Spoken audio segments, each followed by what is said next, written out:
Hi, everyone. Old guy here, and another Kate Elliott, and another series. This one called the Spirit Walker Trilogy. Goodness, I mean, how many series does Kate Elliott actually have now? Well, let's see. 9 series with an average of 3 novels per series, but a few more on some other series, and several standalones and story collections. And if you didn't have anything to do for a few months or maybe a year, you could spend it all in her catalog alone. All right, team, that's it. We've got a job. And you'd be happy because Kate Elliott knows how to write fantasy. Get out of the fantasy! Get out of the fantasy! This series is set on Earth about 1,000 years after the fall of the Roman Empire, which doesn't actually fall, but has been fought to a standstill by Carthage and still exists as a powerful entity, as does the Carthaginians, who are now the Phoenicians, and still have colonies across the Mediterranean. You kill somebody next week, and we're going to have to change your status. You got it?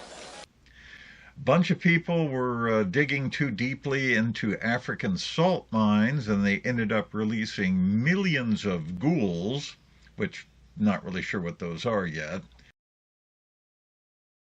forcing the African tribes to flee across the straits into Europe, where they merged with the Celts and other European tribes, combining their respective sorceries and creating the mage houses. And all of Germany is outraged. Glaciers still cover the majority of the world, and the people of the Americas are descended from dinosaurs, which the people in Europe call trolls, but not the trolls you've come to know and love.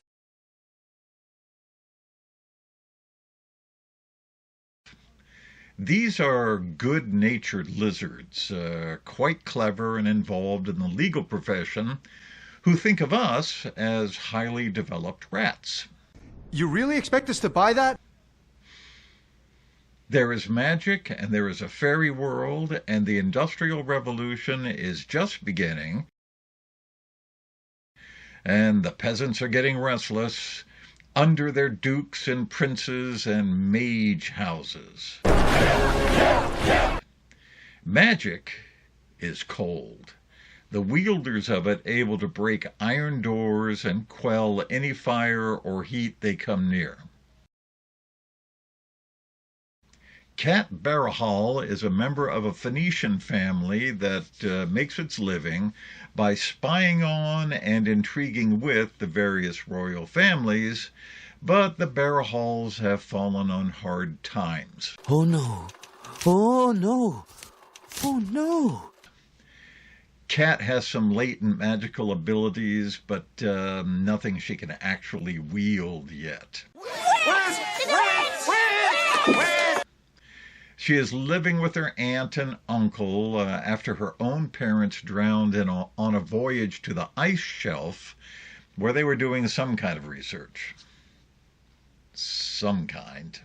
It's a trap! Her younger cousin Bee is her bestie, and they do all kinds of teenager mischief until one day a cold mage named Andavai appears and demands the eldest daughter of the house be given to him as his wife right now, right then. Marge, marriage has oppressed women for centuries. Well, that would be Cat. And she goes, what? Are you stupid or something? Seems some years ago the Barahals had contracted with the Four Moons Mage House to marry their eldest daughter to a prince of the blood. Why? Well, that's the mystery, and Cat is hardly willing to let this arrogant punk have her over some agreement made when she was just a baby, but a contract is a contract, and the Mage House can absolutely ruin the Barahals if Cat refuses. It means bankruptcy and scandal and... So, She goes off with Endivai, who is completely insufferable, but hey, has a nice jawline, and you guessed it, this is turning into a frenemy story. Cara mia.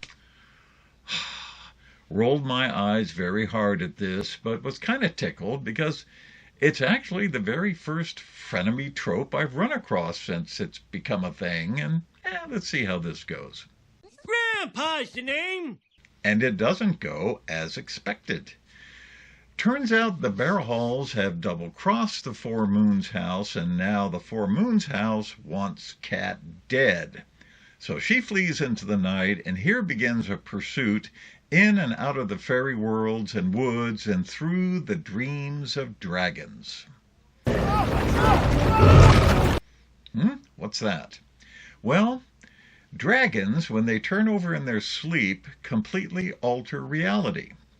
That's one pudgy dragon. And it's important for a mage house to have someone on staff who can walk a dragon's dream. And guess who it is that can do that? No, it's not Cat. Hence the double cross. Not a witch, I'm not a witch. Now, this is a very detailed and downright confusing novel, but if you have a grasp of Roman and European history, you'll make it through. Go Viking. I enjoyed this.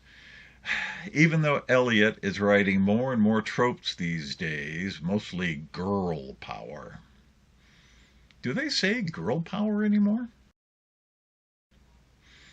You know, not that I blame her. The reading public has changed rather dramatically and wants a checklisted story, and she makes her living this way, so give the people what they want. Pardon me, would you have any Grey Poupon? You mean the mustard? Yes, would you have any? Would I? The good thing, though, Eliot does this without making you roll your eyes. Well, too much. I apologize unreservedly. Old guy here. See you later.